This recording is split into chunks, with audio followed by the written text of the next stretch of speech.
Hello everyone, friends. Welcome to the Weller channel. Today I'll show how to connect an iPhone to a PC. Here's my iPhone, so I've connected it via USB cable, and here's the cable that plugs into the iPhone.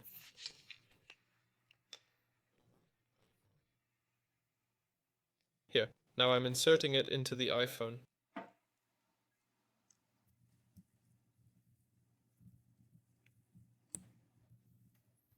It's starting to charge, and when I open it, the iPhone folder appears on my computer.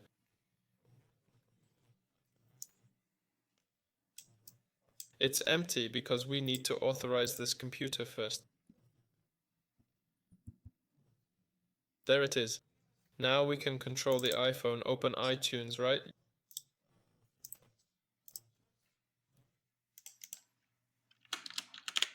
Use iTunes and everything.